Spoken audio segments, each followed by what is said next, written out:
গত ক্লাসে যা পড়েছিলাম, গত ক্লাস এবং আগের ক্লাস, এই দুটা টপ ক্লাস কিন্তু খুব ইম্পর্টেন্ট। মানে এইগুলা, এই দুটাকে খুব ভালোভাবে পড়তে হবে, প্রায়োরিটি দিতে হবে ক্লাস দুটাকে। কারণ জিএসএম, সিডিএমএ, তারপর মোবাইলের 3G 4G, এই যে থার্ড জেনারেশনের, ফোর্থ জেনারেশনের বৈশিষ্ট্যগুলো, এগুলো থেকে কিন্তু প্রশ্ন আসে পরীক্ষায়। এগুলো মাথায় রেখে পড়তে হবে। তো গত ক্লাসে যে আমরা 3G 4G পড়েছিলাম, জিএসএম সিডিএমএ পড়েছিলাম, সেখান থেকে আমি একটু জিএসএম সিডিএমএ নিয়ে একটু কথা বলি। এই জিনিসটা খুব ইম্পর্টেন্ট। আমি জাস্ট একটু তোমাদের বুঝাই দিই, আবার একটু যা বলেছি গত ক্লাসে সেটাকে একটু শর্ট করে রিভাইজ করে দেই। তো আমরা বলেছিলাম জিএসএম আর সিডিএমএ হচ্ছে, জিএসএম এর মধ্যে ছিল হচ্ছে বাংলাদেশের 5টা যে মোবাইল অপারেটর, গ্রামীণফোন, বাংলালিংক, রবি, এয়ারটেল, এই সবগুলো হচ্ছে জিএসএম এর মধ্যে ছিল। আর সিডিএম এর মধ্যে ছিল হচ্ছে সিটিসেল, যেটা এখন বর্তমানে আমরা আর ব্যবহার করি না। এখন এই জিএসএম আর সিডিএম এর মধ্যে পার্থক্যটা মূলত কোন জায়গাতে? তো আমি বলেছিলাম যে জিএসএম যে প্রযুক্তিটা, সেটা হচ্ছে কি করা যায়, ওই প্রযুক্তিতে জিএসএম এর যে মোবাইল গুলো আছে, সেই মোবাইল গুলোতে একাধিক সিম ব্যবহার করা যায়, একাধিক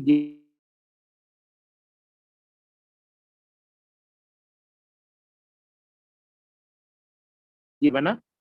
আবার জিএসএম টা কি করা যায়, জিএসএম এর মধ্যে হচ্ছে রোমিং সুবিধা আছে। অর্থাৎ তুমি একটা জায়গা থেকে আরেকটা জায়গায় গেলে, এক নেটওয়ার্ক থেকে আরেক নেটওয়ার্কে গেলে তুমি কি করতে পারো, নেটওয়ার্ককে অ্যাডপ্ট করে নিতে পারো।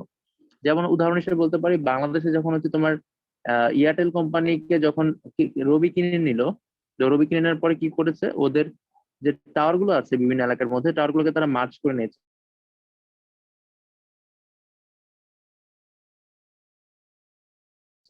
কিন্তু মিরপুর 10-এর এয়ারটেলের টাওয়ার নাই। তো এখন যারা এয়ারটেলে যারা কাস্টমার আছে, তারা যদি মিরপুর 10-এ যায়, তো মিরপুর 10-এ গেলে কি করবে তারা, তারা নেটওয়ার্কটা ব্যবহার করবে কার মাধ্যমে, তারা হচ্ছে তোমার এয়ারটেলের কাস্টমাররা রবির মাধ্যমে নেটওয়ার্কটা ব্যবহার করবে।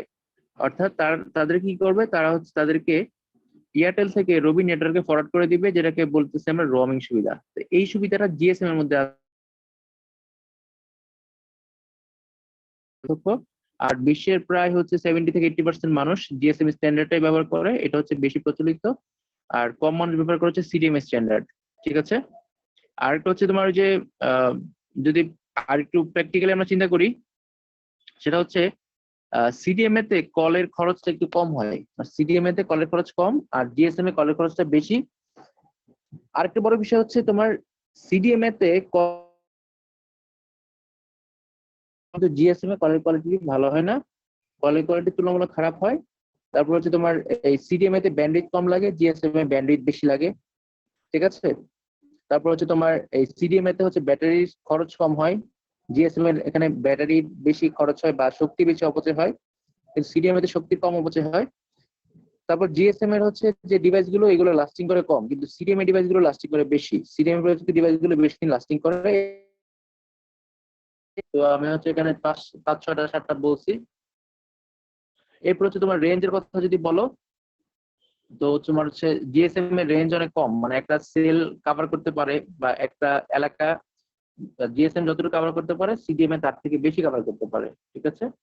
তারপর হচ্ছে তোমার জিএসএম এ অনেক ফিচার পাওয়া যায়, নতুন নতুন আধুনিক ফিচার গুলো জিএসএম আছে, কিন্তু সিডিএম এ তে সে ফিচার হচ্ছে অনেক কম। তো এইরকম মোটামুটি এগুলো 7, 8টা পার্থক্য আছে। তোমরা সুন্দর করে এগুলো বইয়ের সাথে মিলে এগুলো হচ্ছে অ্যাসাইনমেন্ট করে জমা দিবা যারা এখন দাও নেই। তাহলে যদি বলা হয় রোমিং সুবিধা কি, তাহলে তুমি বলতে পারো যে আমরা হচ্ছে যে অপারেটর ব্যবহার করি, তার যে কাভারেজ এরিয়া, এই এরিয়ার বাইরে যাওয়ার পরেও যদি আমরা হচ্ছে অনবরত নেটওয়ার্ক পাই বা অনবরত সার্ভিস পাই, তখন সেটাকে বলা হয় রোমিং সুবিধা। রোমিং বাংলায় বলে রোমিং, আর ইংলিশে লিখে হচ্ছে ROAMING, রোমিং। ROAMING, roaming. আমি বাংলাটা লিখতেছি। রোমিং সুবিধা তাহলে কি, নির্দিষ্ট অপারেটর যখন তুমি ব্যবহার করবা, ওই অপারেটরের যে নির্দিষ্ট এলাকা আছে, ওই এলাকার বাইরে যাওয়ার পরেও বা ওই নির্দিষ্ট অপারেটরের কাভারেজ এরিয়ার বাইরে যাওয়ার পরেও যদি সার্ভিস পাওয়া যায়, তখন সেটাকে বলে রোমিং সুবিধা। যদি সেই সার্ভিসটা যদি দেশের বাইরে হয়, যদি সার্ভিসটা দেশের ভিতর থেকে বাইরে গিয়ে আমরা পাই, তখন সেটাকে বলা হয় ইন্টারন্যাশনাল রোমিং সুবিধা বা আন্তর্জাতিক রোমিং সুবিধা। ঠিক আছে। তাহলে এই গেল জিএসএম সিডিএম এর পার্থক্য। তারপর গেল রোমিং কি, তারপর তোমাকে হচ্ছে এই যে 5টা প্রজন্মের মধ্যে 3G আর 4G টা একটু ভালো করে পড়তে হবে। এটা হচ্ছে খুব ইম্পর্টেন্ট, এমসিকিউর জন্য আসতে পারে। তো আমি বলেছিলাম 3G টা হচ্ছে তোমার জাপানে, 4G 5G হচ্ছে দক্ষিণ কোরিয়া, এটা একটু ভালো করে মনে রেখো। এখান থেকে একটা এমসিকিউ আসতে পারে। যদি প্রথম প্রজন্ম কিন্তু জাপানেরই, ঠিক আছে, প্রথম প্রজন্মটা 1G, এটাও কিন্তু জাপানেরই। তো তারপর হচ্ছে তোমার আমরা মোবাইল নিয়ে পড়লাম। তারপর তোমার আসতে পারে স্মার্টফোনের বৈশিষ্ট্য, স্মার্টফোনের সুবিধা অসুবিধা, স্মার্টফোনে কি কি ফিচার থাকে, কোন কোন জায়গাতে ব্যবহার করা যায়, এইগুলো নিয়ে কিন্তু প্রশ্ন আসতে পারে। ঠিক আছে, এগুলো তো তোমরা বানাই লিখতে পারবা। তারপর হচ্ছে তোমাদের যে ইডিজি কথা বলেছিলাম, ইডিজির কথা মনে আছে কিনা তোমাদের? ইডিজি ছিল হচ্ছে enhanced data rate for GSM evolution. EDGE হচ্ছে কি, এটা হচ্ছে তোমার জিপিআরএস এর চেয়ে উন্নত একটা নেটওয়ার্ক। জিপিআরএস টা হচ্ছে তোমার 2G তে ব্যবহার করা হইতো। যদি তোমাকে বলে জিপিআরএস আর ইডিজি এর পার্থক্যটা, তাহলে একটু শুনে রাখো। গত ক্লাসে আমরা বলছিলাম জিপিআরএস আর ইডিজি এর কথা, আবার একটু বলি, কারণ এই জিনিসগুলো খুব ইম্পর্টেন্ট। এগুলো তোমাদের পড়তে গেলে একটু মাথা গরম হয়ে যাবে, কারণ এখানে কাছাকাছি অনেকগুলো জিনিস আছে, কিন্তু এগুলো একটু ভালো করে মনোযোগ দিয়ে পড়তে হবে। তো গত ক্লাসে আমরা এখানে কোথাও যেন দেখাচ্ছিলাম একটা চার্ট, একটা তালিকা ছিল। ঠিক আছে, এই যে আমরা পড়েছিলাম জিপিআরএস হচ্ছে ইন্টারনেটের সর্বনিম্ন কোয়ালিটি, যেটা হচ্ছে তোমার 1G তে ইউজ করছি আমরা, পরবর্তীতে 2G তে ইউজ করছি। আর ইডিজি যেটা, সেটা হচ্ছে তোমার 2G তে ইউজ করছি, এটা মূলত 2.5G একটা নেটওয়ার্ক। ঠিক আছে, তো দুইটার মধ্যে কম্পেয়ার করতে বললে বলবো হচ্ছে জিপিআরএস টা মূলত 2G নেটওয়ার্ক, আর হচ্ছে ইডিজি এটা হচ্ছে 2.5G নেটওয়ার্ক। যদি এটা আমরা এমনি ইন প্র্যাকটিক্যালি বা ইন কমন সেন্সে আমরা 2G বলি, কিন্তু দুইটার মধ্যে যখন কম্পারিজন তুমি করবা, তখন তুমি বলবা হচ্ছে জিপিআরএস হচ্ছে 2G নেটওয়ার্ক, আর ইডিজি হচ্ছে 2G থেকে বেশি শক্তিশালী নেটওয়ার্ক, যেটা হচ্ছে 2.5G নেটওয়ার্ক। ওকে, তো জিপিআরএস থেকে ইডিজি যে নেটওয়ার্কটা, এটা মোটামুটি 4 গুণ বেশি। কত? 4 গুণ বেশি ট্রাফিক বহন করতে পারে। ট্রাফিক বহন মানে কি? বেশি সংখ্যক কাস্টমারকে সার্ভিস দিতে পারে। জিপিআরএস থেকে ইডিজি টা মোটামুটি 4 গুণ বেশি ট্রাফিক বহন করতে পারে, অথবা 4 গুণ বেশি ফেসিলিটি দিতে পারে। ওকে, তো এই জিপিআরএস যখন প্রথম আসছে, জিপিআরএস প্রথম আসার পরে তখন আমরা হচ্ছে তোমার ইমেল সুবিধা, ইন্টারনেট সুবিধা, অনলাইনে গেম খেলা, এই ফেসিলিটি গুলো পেয়েছি। কিন্তু ইডিজি তে ওই নেটওয়ার্কের যে ফ্যাসিলিটি গুলো, সেগুলো আরো আধুনিক হয়েছে। ঠিক আছে, আর ওই ইডিজি এর জন্য আমরা আস্তে আস্তে 3G দিকে গেলাম।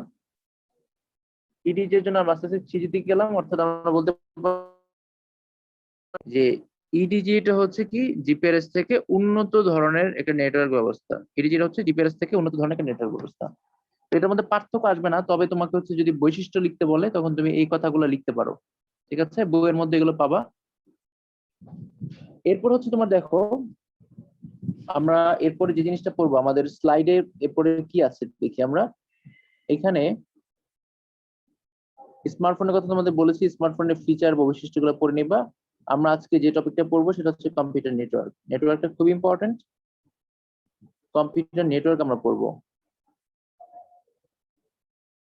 তো এই কম্পিউটার নেটওয়ার্ক, এই জিনিসটা তোমরা হচ্ছে ক্লাস 9-10 পড়ে আসছো মোটামুটি, এটা সম্পর্কে একটা ধারণা তোমরা নিয়ে আসছো। যদি বলা হয় নেটওয়ার্ক কাকে বলে, যদি সংজ্ঞা আমরা লিখতে চাই কম্পিউটার নেটওয়ার্ক কাকে বলে, তাহলে আমরা কি লিখবো? তো আমরা নেটওয়ার্কের সংজ্ঞাটাকে এইভাবে লিখতে পারি যে, কম্পিউটার নেটওয়ার্ক বলতে কি বোঝায়? কম্পিউটারের মধ্যে যে যোগাযোগ ব্যবস্থা, সেটাকে বলা হয় কম্পিউটার নেটওয়ার্ক। কি বলতে পারি?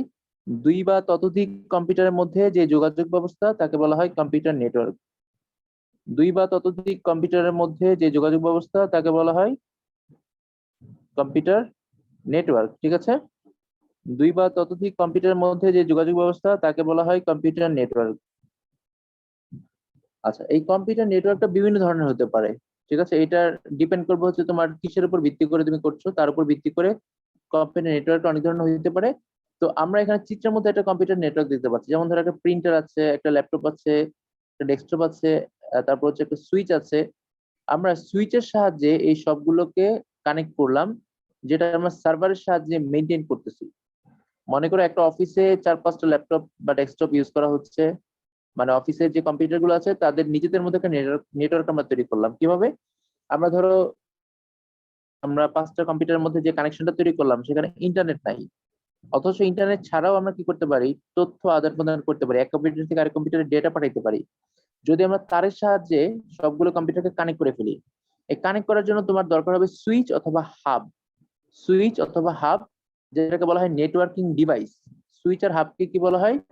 নেটওয়ার্কিং ডিভাইস বলা হয়। এই সুইচ আর হাব নিয়ে আমরা সামনের 1-2 ক্লাস পরে আমরা এটা নিয়ে পড়াশোনা করবো। তো এই সুইচ বা হাবের সাহায্যে আমরা যদি কম্পিউটার গুলো কানেক্ট করে দিই, তখন একটা কম্পিউটার নেটওয়ার্ক তৈরি হবে। এখন এই কম্পিউটার নেটওয়ার্কের প্রকারভেদটা আমাদের জানতে হবে। তো তোমরা একটু খাতায় লিখো কম্পিউটার নেটওয়ার্কের প্রকারভেদ। তো আমাদের জানতে হবে টাইপস অফ কম্পিউটার নেটওয়ার্ক। আমি একটু আগে বলেছি যে কম্পিউটার নেটওয়ার্কটা আসলে নির্দিষ্ট কোনো প্রকারভেদ না, এটা ডিপেন্ড করে হচ্ছে তুমি কিসের উপর ভিত্তি করে কোন অ্যাঙ্গেল থেকে বিবেচনা করতেছো। তুমি যে অ্যাঙ্গেল থেকে দেখবা তার উপর ভিত্তি করে কম্পিউটার নেটওয়ার্ক বিভিন্ন ধরনের হতে পারবে। যেমন ধরো এখানে প্রথম যে প্রকারভেদটা আছে এখানে বলা হয়েছে নিয়ন্ত্রণ কাঠামো অনুসারে। নিয়ন্ত্রণ কাঠামো হচ্ছে দুই ধরনের। নিয়ন্ত্রণ কাঠামো অনুসারে কম্পিউটার নেটওয়ার্ক হচ্ছে দুই ধরনের, অর্থাৎ তুমি কম্পিউটার নেটওয়ার্ককে কিভাবে কন্ট্রোল করছো তার উপর ভিত্তি করে আমরা কম্পিউটার নেটওয়ার্ককে দুইটা ভাগে ভাগ করতে পারি। একটা হচ্ছে সেন্ট্রালাইজ নেটওয়ার্ক আর একটা হচ্ছে ডিস্ট্রিবিউটেড নেটওয়ার্ক। একটা হলো সেন্ট্রালাইজ নেটওয়ার্ক আর একটা হচ্ছে ডিস্ট্রিবিউটেড নেটওয়ার্ক। সেন্ট্রালাইজ নেটওয়ার্ক আর একটা হচ্ছে ডিস্ট্রিবিউটেড নেটওয়ার্ক। এই সেন্ট্রালাইজ নেটওয়ার্কটা কি তোমরা একটু তাড়াতাড়ি করে স্লাইডটা একটু লিখে নাও। এই স্লাইডটা কি লিখবা? নিয়ন্ত্রণ কাঠামো অনুসারে কম্পিউটার নেটওয়ার্ক দুই ধরনের, একটা হচ্ছে সেন্ট্রালাইজ নেটওয়ার্ক আর একটা হচ্ছে ডিস্ট্রিবিউটেড নেটওয়ার্ক। এখন এই জিনিসটাকে আবার সার্ভিসের উপর ভিত্তি করে বলে। নিয়ন্ত্রণ কাঠামো অনেক সময় বলে যে সার্ভিসের উপর ভিত্তি করে কম্পিউটার নেটওয়ার্ক কয় ধরনের। তো এখানে লিখবা যে সার্ভিসের উপর ভিত্তি করে। এই নিয়ন্ত্রণ কাঠামোর পাশে বা লিখে তুমি সার্ভিস লিখে রাখবা। অর্থাৎ নিয়ন্ত্রণ কাঠামো অথবা পরীক্ষাতে অনেক সময় বলতে পারে যে সার্ভিস যে দেয় নেটওয়ার্ক সেই সার্ভিসের উপর ভিত্তি করে কম্পিউটার নেটওয়ার্ক কয় ধরনের। তো সার্ভিসের উপর ভিত্তি করে কম্পিউটার নেটওয়ার্ক দুই ধরনের, একটা হচ্ছে কি সেন্ট্রালাইজ নেটওয়ার্ক আর একটা হচ্ছে ডিস্ট্রিবিউটেড নেটওয়ার্ক। সার্ভিসের উপর ভিত্তি করে কম্পিউটার নেটওয়ার্ক হচ্ছে দুই ধরনের, একটা হচ্ছে সেন্ট্রালাইজ আর একটা হচ্ছে ডিস্ট্রিবিউটেড। মিথিলা জয়েন দিচ্ছে, মিথিলাকে জয়েন করে নিয়ে আগে।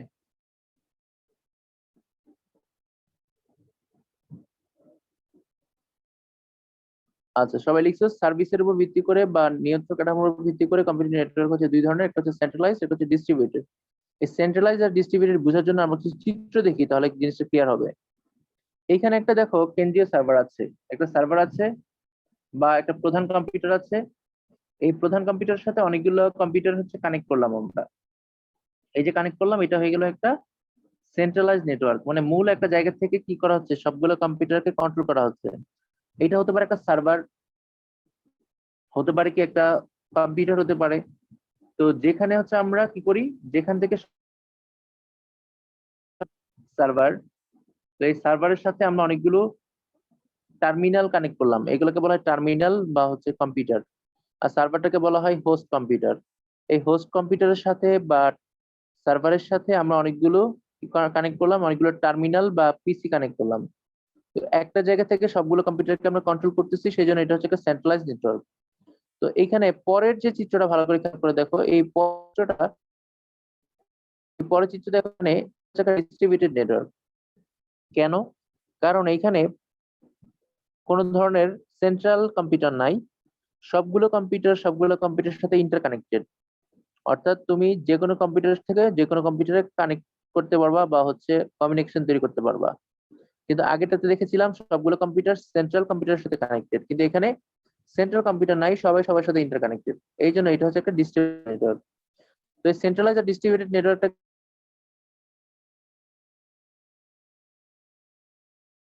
এক একটা কম্পিউটার মানে হচ্ছে একটা নোড, এনওডি নোড। এক একটা কম্পিউটার মানে হচ্ছে এক একটা নোড, এক একটা কানেকশন, যেগুলো হচ্ছে কম্পিউটারতে বা মূল একটা সার্ভারের সাথে মূল একটা জায়গার সাথে কানেক্টেড। আর ডিস্ট্রিবিউটেড নেটওয়ার্ক হচ্ছে সবগুলো কম্পিউটারের সাথে সব অন্যান্য কম্পিউটার গুলোর ইন্টারকানেকশন আছে। অর্থাৎ এখানে কেউ হচ্ছে লিডার নাই, সবাই সবার মধ্যে হচ্ছে কানেক্ট, সবাই সবার সাথে কানেক্টেড। ঠিক আছে? তো এই গেল হচ্ছে তোমার সেন্ট্রালাইজ আর ডিস্ট্রিবিউটেড নেটওয়ার্ক। এখন যদি আমরা বইয়ের ভাষায় বলতে চাই সেন্ট্রালাইজ নেটওয়ার্ক আসলে কি, তাহলে আমরা বলবো একটা প্রধান কম্পিউটারের সাথে, তোমরা লিখতে পারো সেন্ট্রালাইজ কম্পিউটারে দু একটা লাইন লিখে রাখতে পারো। কি লিখবা যে একটি প্রধান কম্পিউটারের সাথে, কি লিখতে পারি, একটি প্রধান কম্পিউটার বা হোস্ট কম্পিউটারের সাথে কিছু টার্মিনাল নিয়ে সেন্ট্রালাইজ নেটওয়ার্ক গঠিত হয়। একটি প্রধান কম্পিউটার বা হোস্ট কম্পিউটারের সাথে কিছু টার্মিনাল বা পিসি নিয়ে, কিছু টার্মিনাল বা পিসি, পিসি বলতে আমরা কম্পিউটারকে বোঝাচ্ছি, কিছু টার্মিনাল বা পিসি নিয়ে সেন্ট্রালাইজ নেটওয়ার্ক গঠিত হয়, সেন্ট্রালাইজ কম্পিউটার গঠিত হয়। আবার বলছি, একটি প্রধান কম্পিউটার বা হোস্ট কম্পিউটার এর সাথে কিছু টার্মিনাল বা পিসি নিয়ে সেন্ট্রালাইজ নেটওয়ার্ক গঠিত হয়। আচ্ছা, সাথে আমরা লিখবো হচ্ছে, এখন এখানে লিখবো যে এই সেন্ট্রালাইজ কম্পিউটার বা হোস্ট কম্পিউটার সকল ধরনের প্রসেসিং এর কাজ করে।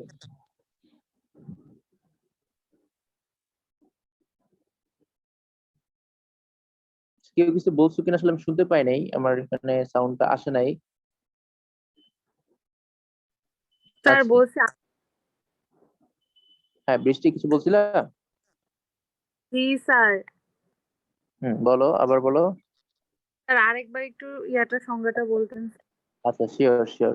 আমি আবার বলছি, সেন্ট্রালাইজ নেটওয়ার্ক কি।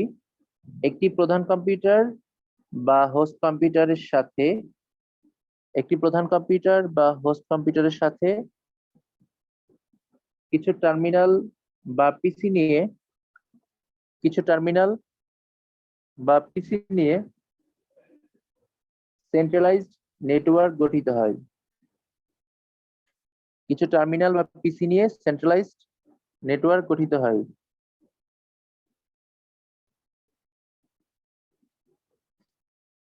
এখন লিখবো হচ্ছে পরের লাইনে, হোস্ট কম্পিউটার হোস্ট কম্পিউটার বা সেন্ট্রালাইজড কম্পিউটার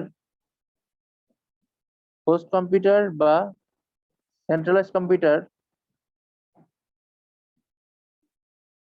হোস্ট কম্পিউটার বা সেন্ট্রালাইজড কম্পিউটার সকল ধরনের প্রসেসিং এর কাজ করে। হোস্ট কম্পিউটার বা সেন্ট্রালাইজড কম্পিউটার সকল ধরনের প্রসেসিং এর কাজ করে এবং নেটওয়ার্ককে নিয়ন্ত্রণ করে। সকল ধরনের প্রসেসিং এর কাজ করে এবং নেটওয়ার্ককে নিয়ন্ত্রণ করে এবং নেটওয়ার্ককে নিয়ন্ত্রণ করে। সকল ধরনের প্রসেসিং এর কাজ করে এবং নেটওয়ার্ককে নিয়ন্ত্রণ করে।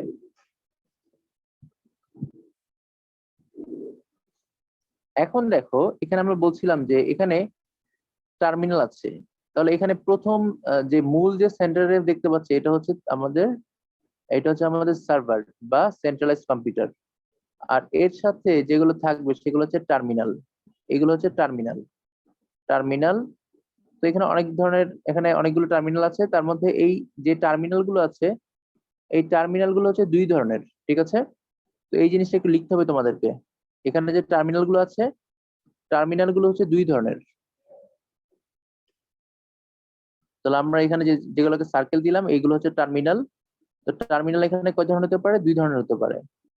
তো লিখো হচ্ছে টার্মিনাল গুলো দুই ধরনের হয়ে থাকে।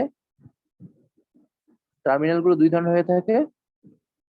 এই টার্মিনাল গুলো দুই ধরনের, একটা হচ্ছে ডাম টার্মিনাল, একটা হচ্ছে ইন্টেলিজেন্ট টার্মিনাল। একটা হচ্ছে ডাম টার্মিনাল, আর একটা হচ্ছে ইন্টেলিজেন্ট টার্মিনাল। এখানে সেন্ট্রালাইজ কম্পিউটার থাকে, সেই সেন্ট্রালাইজ কম্পিউটারের কোনো প্রকারভেদ নাই। সেন্ট্রালাইজ কম্পিউটার এক ধরনেরই, কিন্তু টার্মিনাল হচ্ছে দুই ধরনের। একটা হচ্ছে ডাম টার্মিনাল, আর একটা হলো ইন্টেলিজেন্ট টার্মিনাল। তো আমরা এখানে লিখলাম টার্মিনাল হচ্ছে দুই ধরনের। এখানে একটা হচ্ছে ডাম টার্মিনাল, আর একটা হচ্ছে ইন্টেলিজেন্ট টার্মিনাল। একটা হলো ডাম টার্মিনাল, আর একটা হচ্ছে ইন্টেলিজেন্ট টার্মিনাল। এখন কোনটা কি সেই জিনিসটা আমি বলছি, তোমরা তাড়াতাড়ি করে লিখে নাও। টার্মিনাল গুলো দুই ধরনের হয়ে থাকে, একটা হচ্ছে ডাম টার্মিনাল, আর একটা হচ্ছে ইন্টেলিজেন্ট টার্মিনাল।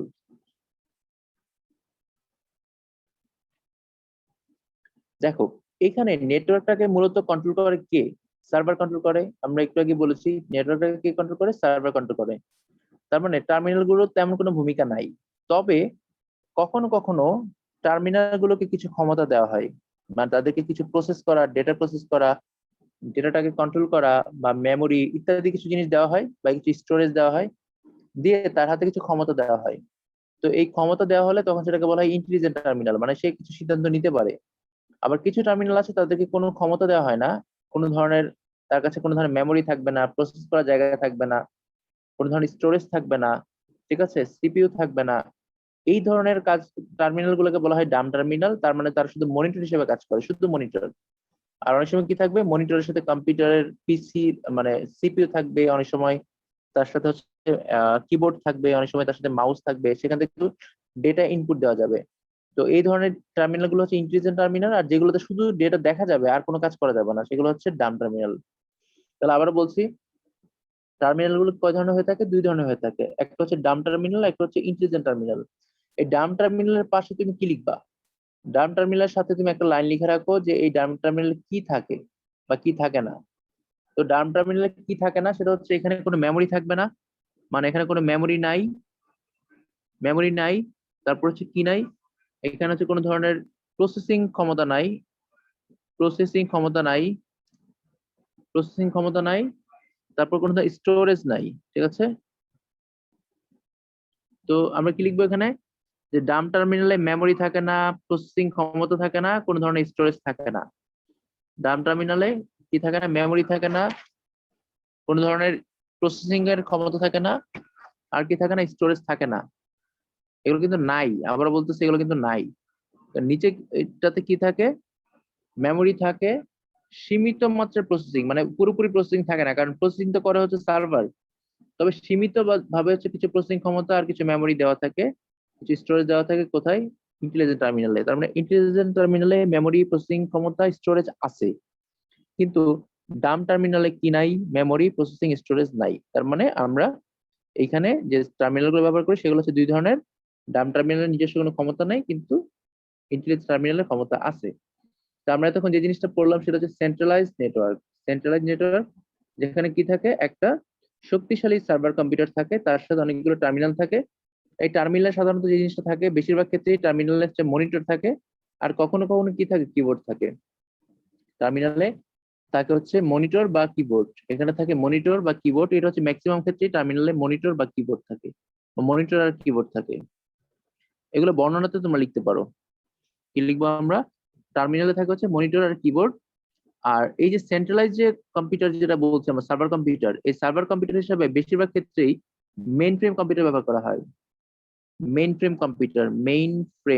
কম্পিউটার ব্যবহার করা হয় সার্ভার কম্পিউটার হিসাবে। বেশিরভাগ ক্ষেত্রেই মেইন ফ্রেম কম্পিউটার ব্যবহার করা হয়, কারণ এটা হচ্ছে শক্তিশালী কম্পিউটার। মেইন ফ্রেম কম্পিউটার হচ্ছে শক্তিশালী কম্পিউটার। আমরা জানি কম্পিউটার হচ্ছে চার ধরনের। একটা হচ্ছে তোমার সুপার কম্পিউটার, সুপার কম্পিউটার থেকে একটু কম হচ্ছে মেইন ফ্রেম, তারপর হচ্ছে মিনি কম্পিউটার, তারপর হচ্ছে পার্সোনাল কম্পিউটার বা পিসি। কম্পিউটার হচ্ছে, যদি আমরা ক্যাটাগরি করি তাহলে চারটা প্রধান ক্যাটাগরি। একটা হচ্ছে সুপার কম্পিউটার, তারপরে দুই নম্বর হচ্ছে মেইন ফ্রেম, তারপর হচ্ছে মিনি কম্পিউটার, তারপর হচ্ছে মিনি কম্পিউটার, সবার লাস্টে হচ্ছে পিসি বা পার্সোনাল কম্পিউটার।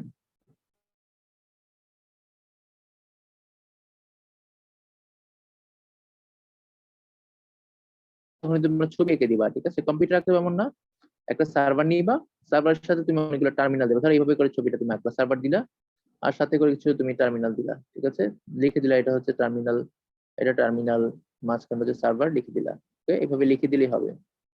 লিখে তুমি এগুলো কানেক্ট করে দিলা, তাহলে হচ্ছে কি হয়ে যাবে, একটা সেন্ট্রালাইজ নেটওয়ার্ক হয়ে যাবে। হয়ে যাবে। পরীক্ষাতে এইভাবে করে চিত্রটা এঁকে দিতে পারো। যেহেতু তুমি কম্পিউটার আঁকতে গেলে অনেক সময় লাগবে বা আঁকা খুব কঠিন, সেক্ষেত্রে তুমি এইভাবে করে এঁকে দিতে পারো। জাস্ট লিখে দিলে হবে এটা হচ্ছে সেন্ট্রালাইজ নেটওয়ার্ক, মাঝখানটা এটা হচ্ছে সেন্ট্রালাইজ নেটওয়ার্ক, আর এই বাকিগুলো হচ্ছে সেন্ট্রাল কম্পিউটার, বাকিগুলো হচ্ছে তোমার টার্মিনাল বা হচ্ছে পিসি। আশা করি বুঝতে পেরেছো। এখন আমরা যে জিনিসটাতে যাব সেটা হচ্ছে ডিস্ট্রিবিউটেড নেটওয়ার্ক। আমরা এখন যাবো হচ্ছে ডিস্ট্রিবিউটেড নেটওয়ার্ক। তবে ডিস্ট্রিবিউটেড নেটওয়ার্কে তেমন কিছু পড়ার নাই। আহ পড়ার জিনিস যেটা ছিল সেটা হচ্ছে তোমার সেন্ট্রালাইজ নেটওয়ার্কে ছিল। তবে পরীক্ষা যদি প্রশ্ন আসে যে নিয়ন্ত্রণ কাঠামোর সাথে কম্পিউটার নেটওয়ার্কের বর্ণনা দাও বা হচ্ছে এটা ব্যাখ্যা করো, তখন তুমি হচ্ছে এই কথাগুলো লিখবা। লিখবো হচ্ছে এটা দুই ধরনের, সেন্ট্রালাইজ আর ডিস্ট্রিবিউটেড। আমরা এখন ডিস্ট্রিবিউটেডটা দেখি। তো ডিস্ট্রিবিউটেড যে কম্পিউটারটা, তাদের কি থাকে না, কোনো ধরনের সিপিইউ বা সিপিইউ না, সরি, মানে কোনো ধরনের সেন্ট্রালাইজ কম্পিউটার থাকে না। কি থাকে, অনেকগুলো কম্পিউটার থাকে আলাদা আলাদা ভাবে, এবং প্রত্যেকটা কম্পিউটার কি করতে পারে, নিজের থেকে সিদ্ধান্ত নিতে পারে বা হচ্ছে প্রসেসিং এর ক্ষমতা থাকে। এখানে কি থাকে, কোনো ধরনের সেন্ট্রালাইজ কম্পিউটার থাকে না। প্রত্যেকটা যে আলাদা আলাদা কম্পিউটার, এই আলাদা কম্পিউটার গুলো কি করতে পারে, নিজের থেকে সিদ্ধান্ত নিতে পারে, অর্থাৎ তাদের প্রসেসিং এর ক্ষমতা আছে। এবং সবগুলো প্রসেসিং এর ক্ষমতা বা সবগুলো প্রসেসিং এর ক্ষমতাযুক্ত কম্পিউটার নিজেদের মধ্যে কানেক্টেড থাকে, এবং এখানে কোনো ধরনের সার্ভার কম্পিউটার থাকে না, ঠিক আছে? এখানে কোনো ধরনের কি থাকে না, সার্ভার কম্পিউটার থাকে না, সবাই সবার মধ্যে স্যার কানেক্টেড থাকে। আরেকবার বলবেন স্যার, ক্লিয়ার করুন। Sure sure. তো আমরা পড়ছি হচ্ছে ডিস্ট্রিবিউটেড নেটওয়ার্ক। আমরা চাইলে এখন সংজ্ঞাটা লিখে নিতে পারি, ঠিক আছে? লিখতে পারি যেই নেটওয়ার্কে, দেখো, যেই নেটওয়ার্কে আমরা ডিস্ট্রিবিউটেড নেটওয়ার্কের সংজ্ঞাটা লিখি, লিখার পরে তারপর আমি যে লাইনগুলো বলেছি এগুলো আবার বলবো। লিখো ডিস্ট্রিবিউটেড নেটওয়ার্কের সংজ্ঞা। যেই নেটওয়ার্কের অন্তর্ভুক্ত কম্পিউটার সমূহ, যেই নেটওয়ার্কের অন্তর্ভুক্ত কম্পিউটার সমূহ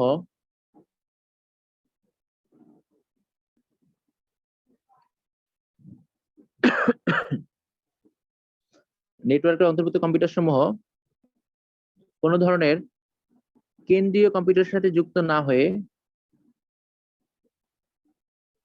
কোন ধরনের কেন্দ্রীয় কম্পিউটারের সাথে যুক্ত না হয়ে কোন ধরনের কেন্দ্রীয় কম্পিউটারের সাথে যুক্ত না হয়ে কোন ধরনের কেন্দ্রীয় কম্পিউটারের সাথে যুক্ত না হয়ে নিজেদের মধ্যে সংযুক্ত থাকে নিজেদের মধ্যে সংযুক্ত থাকে নিজেদের মধ্যে সংযুক্ত থাকে তাকে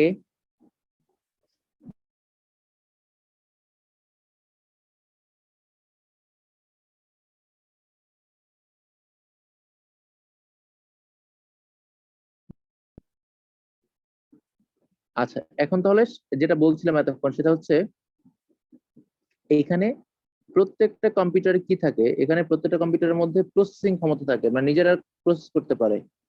প্রত্যেকটা কম্পিউটারের মধ্যে কি থাকে, প্রসেসিং ক্ষমতা থাকে। অর্থাৎ প্রসেসিং ক্ষমতা থাকা মানে হচ্ছে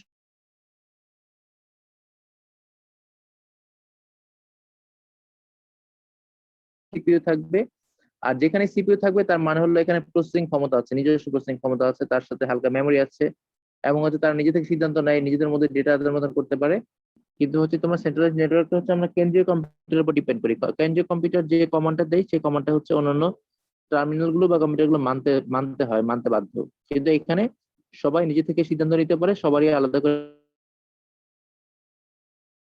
এবং সবাই হচ্ছে কি করতে পারে, নিজেদের মধ্যে সিগন্যাল সিগন্যাল আদান প্রদান বা ডেটা আদান প্রদান করতে পারে। যার ফলে এখানে কি তৈরি হয়, ডিস্ট্রিবিউটেড নেটওয়ার্ক তৈরি হয়। অর্থাৎ এই নেটওয়ার্কটা হচ্ছে কি করে না, জাস্ট হচ্ছে আহ ভাগ করা বিভিন্ন জায়গাতে, সিদ্ধান্তটা একটা জায়গা থেকে আসে না, সবাই আলাদা করে সিদ্ধান্ত নিতে পারে। তো এই গেল হচ্ছে তোমার নিয়ন্ত্রণ কাঠামো অনুসারে কম্পিউটার নেটওয়ার্ক হচ্ছে দুই ধরনের, তবে অনেক সময় বলা হয় যে এটা হচ্ছে তিন ধরনের। আমরা যে বললাম মাত্রই যে নিয়ন্ত্রণ কাঠামো অনুসারে কম্পিউটার হচ্ছে দুই ধরনের, অনেক সময় এটাকে তিন ধরনেরও বলে। আরেকটা কি, সেটা হচ্ছে হাইব্রিড। হাইব্রিড যেখানে হচ্ছে সেন্ট্রালাইজ ডিস্ট্রিবিউটেড দুইটা একসাথে থাকে। আর হলো হাইব্রিড যেটা হচ্ছে সেন্ট্রালাইজ ডিস্ট্রিবিউটেড একসাথে থাকে, সেটাকে বলা হয় হাইব্রিড। তো হাইব্রিডটা আসলে প্রকারভেদে না নাই ভালো, কারণ হাইব্রিডটা সব জায়গাতে আছে। তুমি যেখানে যাও না কেন সেখানে কি আছে, হাইব্রিড নেটওয়ার্কটা আছে, তাই এটা আলাদা করে আনার দরকার নাই। ঠিক আছে। আচ্ছা, এখন দেখো এই যে নেটওয়ার্কটা আমরা পড়লাম, এটা আমরা সামনে আবার এটা হয়তো পাবো, তাও একটু বলে রাখি। সেটা হচ্ছে আমরা এই যে নেটওয়ার্কটা পেলাম, একটা হচ্ছিল কি সেন্ট্রালাইজ নেটওয়ার্ক, আর একটা হচ্ছে ডিস্ট্রিবিউটেড নেটওয়ার্ক। তো এই সেন্ট্রালাইজ নেটওয়ার্কটাকে আবার অনেক সময় বলা হয় ক্লায়েন্ট সার্ভার নেটওয়ার্ক, আর ডিস্ট্রিবিউটেড নেটওয়ার্ককে বলা হয় পিয়ার টু পিয়ার নেটওয়ার্ক। ঠিক আছে, আবার একটু খেয়াল করো, যেটা সেন্ট্রালাইজ নেটওয়ার্ক এটাকে বলা হয় ক্লায়েন্ট সার্ভার নেটওয়ার্ক, আবার হচ্ছে যেটা ডিস্ট্রিবিউটেড এটাকে বলা হয় পিয়ার টু পিয়ার নেটওয়ার্ক। আমরা যখন লেন পড়বো পরবর্তীতে লোকাল এরিয়া নেটওয়ার্ক, তখন আমরা এই জিনিসটা আবার দেখবো। তো আবার একটু দেখে রাখো কি বলছি, যেটা হচ্ছে সেন্ট্রালাইজ নেটওয়ার্ক সেটা হচ্ছে ক্লায়েন্ট সার্ভার নেটওয়ার্ক, আর যেটা ডিস্ট্রিবিউটেড নেটওয়ার্ক সেটা হচ্ছে পিয়ার টু পিয়ার নেটওয়ার্ক। ওকে। আচ্ছা, এরপরে হচ্ছে আমরা যে প্রকারভেদ করছিলাম, আমরা কি কি করেছিলাম, আমরা ভাগ করেছিলাম হচ্ছে আহ নিয়ন্ত্রণ কাঠামো অনুসারে। তো এখন যে ভাগটা করবো সেটা হচ্ছে দুই ধরনের। এখানের ভিত্তিতে কম্পিউটার নেটওয়ার্ক হচ্ছে দুই ধরনের, একটা হচ্ছে পাবলিক নেটওয়ার্ক, একটা হচ্ছে প্রাইভেট নেটওয়ার্ক, একটা হচ্ছে পাবলিক নেটওয়ার্ক।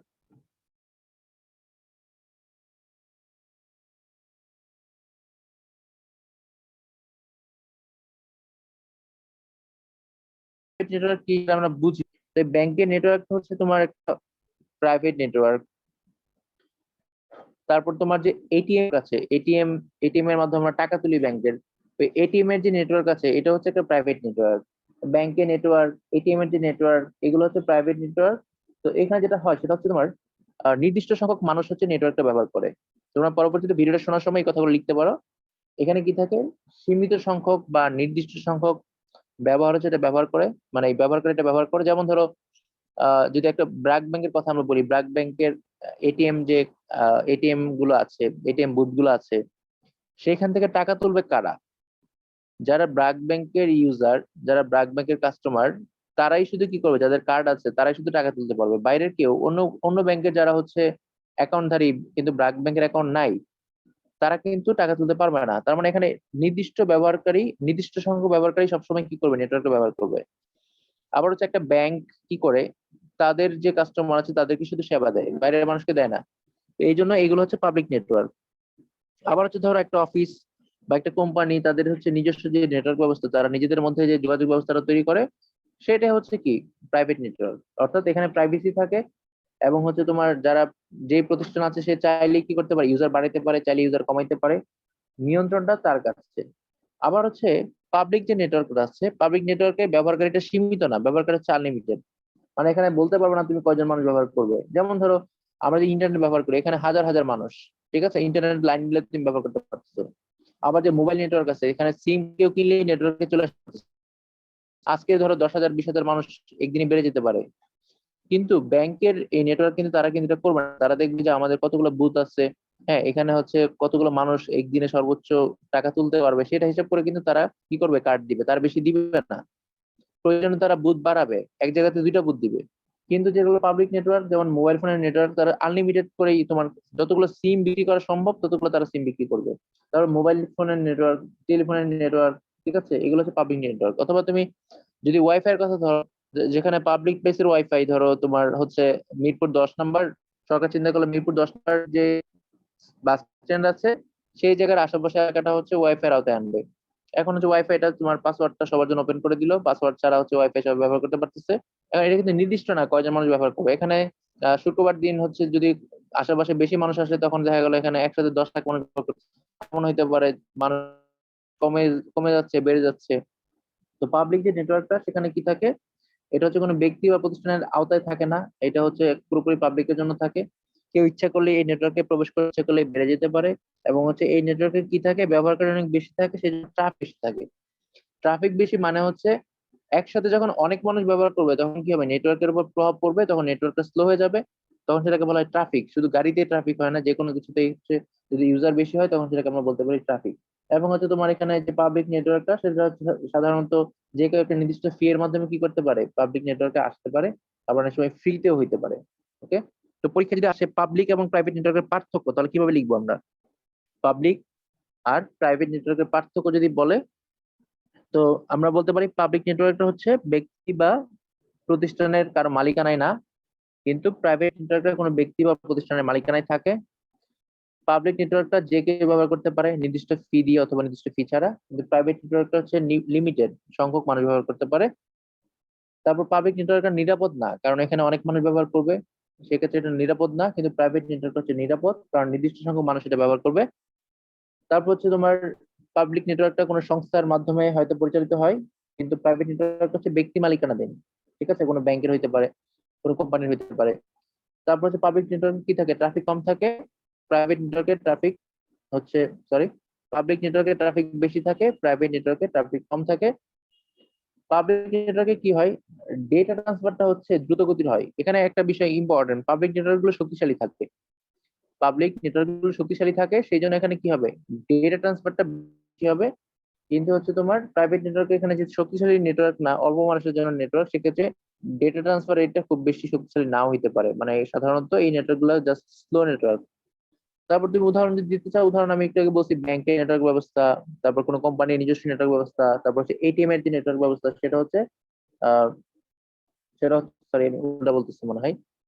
এটিএম এর নেটওয়ার্কটা পাবলিক হইতে পারে, যদি কেউ ধরো এরকম এরকম থাকে যে টাকা দিয়ে হচ্ছে তোমার নেটওয়ার্কে আসতে পারবে, তাহলে এটা কি হতে পারে, এটা তোমার পাবলিক হইতে পারবে।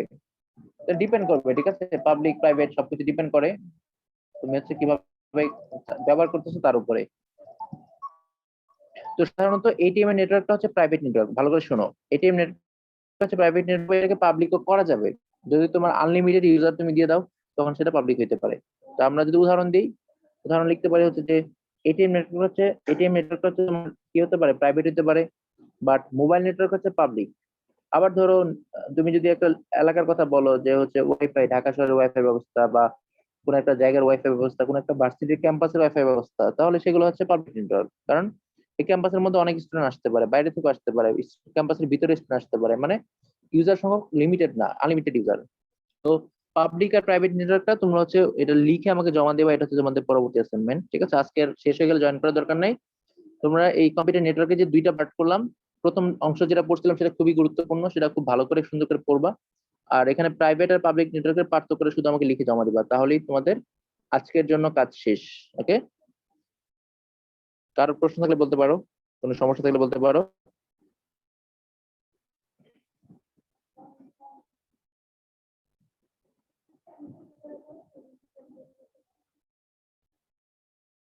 কারো সমস্যা থাকলে বলতে পারো। তোমাদের অ্যাসাইনমেন্ট হচ্ছে প্রাইভেট আর পাবলিক নেটওয়ার্ক, এটা মনে রেখো।